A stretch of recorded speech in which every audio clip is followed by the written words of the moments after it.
घर में कंप्यूटर का आना एक नया अध्याय। रिंकू और रिया बहुत खुश थे क्योंकि इनके पापा बच्चों से वादा करके गए थे कि वे जब शिमला से लौटेंगे तो साथ में कंप्यूटर लेकर आएंगे। ज्वाली छोटी जगह थी। चूंकि ये आज से तकरीबन 20 साल पुरानी बात है, ज्वाली में कंप्यूटर मिलना बहुत मुश्किल था।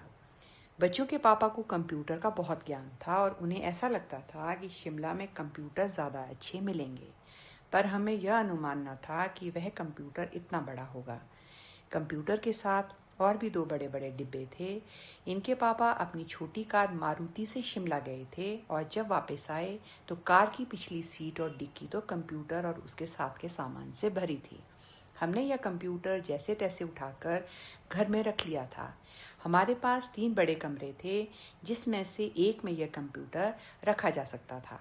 हमारे कमरे में पहले से ही बड़ा टीवी था, इसलिए यह तय हुआ कि कंप्यूटर बच्चों के कमरे में लगेगा। बच्चे तो बहुत ही खुश हुए थे कि अब उनके कमरे में कंप्यूटर लगने से उन पर कोई रोक टोक नहीं होगी। रिंकू तो बचपन से ही कंप्यूटर का दीवाना था। इस कंप्यूटर का फ़ायदा भी हुआ और नुकसान भी। फ़ायदा यह रहा कि इनको कंप्यूटर के बारे में जो स्कूल में पढ़ाते थे वो इन्हें रट्टे नहीं मारने पड़ते। ये घर आकर प्रैक्टिकली कंप्यूटर पर वह सारा ज्ञान दोहराते। रिंकू को इतनी छोटी उम्र में कंप्यूटर हाथ लगने पर कंप्यूटर में बहुत रुचि होने लगी थी। कक्षा 10वीं में इसने कंप्यूटर विज़र्ड का खिताब भी जीता और आज रिंकू सॉफ्टवेयर इंजीनियर बन गया है। बचपन में बाकी बच्चे डेस्कटॉप, कीज, सीपीयू जैसे शब्दों को किताबों में पढ़ते, पर रिंकू इनको अपने घर में रोज देखता। रिया भी घर में कंप्यूटर में खूब सारी गेम्स खेलती। मुझे लगता है इस कंप्यूटर का फ़ायदा कम और नुकसान ज़्यादा हुआ। इन दोनों ने अब अपने कमरे से निकलना कम कर दिया था।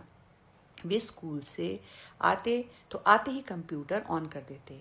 फिर तो ना खाने की सुध बुध होती, ना खेलने की। पहले तो रिया स्कूल से आती, खाना खाती, थोड़ा सा सोकर गृह कार्य करती और फिर खूब सारा खेलती, साइकिल चलाती। कभी कभी रसोई में आकर मेरा हाथ भी बटाती। रिंकू तो छोटा था पर जिद्दी हो गया था। अब अगर मैं कंप्यूटर बंद करने को बोलती तो चिड़चिड़ा हो जाता। कुछ दिन ऐसा ही चलता रहा, पर मैंने भी जिद पकड़ ली थी कि मैं इनको कंप्यूटर चलाने का समय तय करूंगी। अनुशासन में रहना ज़रूरी हो गया था। इनको शुरू में थोड़ा अटपटा तो लगा, पर बाद में इनको भी अनुशासन में रहने की आदत हो गई। दूसरा सबसे बड़ा नुकसान इन्होंने अपनी आंखों का किया।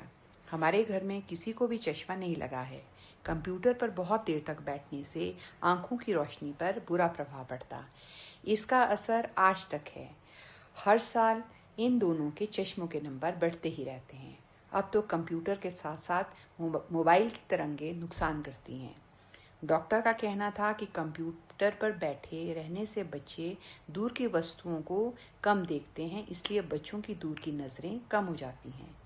मुझे भी ऐसा ही लगता है क्योंकि छोटे बच्चों की आंखों का विकास सही ढंग से नहीं होता। ज्वाली में इंटरनेट नहीं था, इसलिए ये कंप्यूटर पर गेम्स ही खेलते, पर हमीरपुर शहर में तबादला होने पर बच्चों को इस पर और ज़्यादा बैठने का बहाना मिल गया था। हमीरपुर में तो इंटरनेट आने से इनको पढ़ाई में खूब मदद मिली। मैं भी कभी कभी बच्चों को पढ़ाने के लिए कंप्यूटर का इस्तेमाल करती। बच्चे जब कंप्यूटर ऑन करते तो स्क्रीन डिस्प्ले होने का इंतज़ार करते, जबकि आज के दिन इसका उल्टा है। अब तो अगर स्क्रीन डिस्प्ले होने में देरी हो तो उस कंप्यूटर को स्लो कंप्यूटर का नाम दे देते हैं और उसे अपग्रेड करने के लिए बोल दिया जाता है। अब तो धीरे धीरे बच्चों में सब्र भी ख़त्म होता नज़र आ रहा है। बच्चे कंप्यूटर से गाने डाउनलोड करके जब हम गाड़ी में शिमला जाते तो अपनी पसंद के डाउनलोडेड गाने सुनते। तब मोबाइल में गाने नहीं सुन सकते थे क्योंकि स्मार्टफोन नहीं होते थे। अब बच्चे अपने फ़ॉरेन वाले ताऊ और मामू से घंटों चैट करते।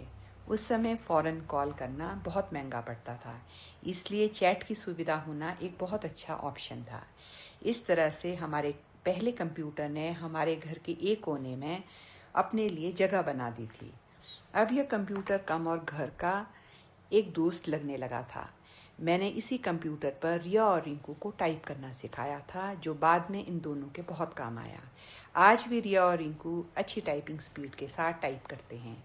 कभी कभी बच्चे कंप्यूटर पर अपने पसंदीदा गाने लगाकर खूब नाचते।